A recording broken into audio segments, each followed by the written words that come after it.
Live for love, not lust.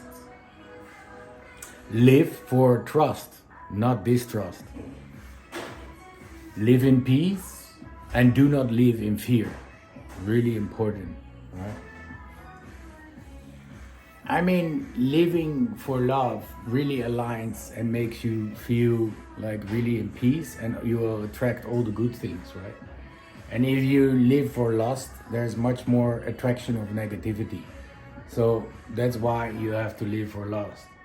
And if you live for love, then you're also less artificial and you're less superficial, right?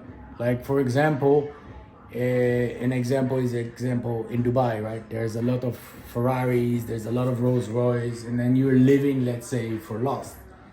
But if you, for example, in the mountains of Himalaya, or in, let's say, the nature of the jungle with the waterfall in Thailand, or somewhere on the beach, then maybe you do something which you love, which is running on the beach and enjoying the nature and breathing fresh air, which is much more healthier. And this also really physically and mentally makes you more grounded and honest and genuine, right?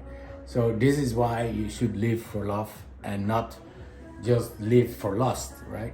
And the same is with personal relationships, and same is with a relationship between man and woman, between man and animal, between man and tree, and everything, right? Also, the same is your decision if you want to live in trust or if you want to live in distrust, right?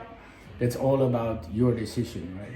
Because if you are open and you live in trust, you will receive the good people around you. Of course, sometimes it's very difficult to live in trust because your first intention is not to trust anyone. But if your first intention is to trust, then the good people will come around you, right? And the people who you cannot trust will disappear either way. Doesn't matter if you trust them or distrust them, right? So even in business, you can see it. I believe in trust. I don't believe in distrust. And if you make two big contracts, and if you're already doing that, it means that there is already distrust. It means that you should not even go into that business in the first place, or even waste your time, right? So this is why you have trust and distrust.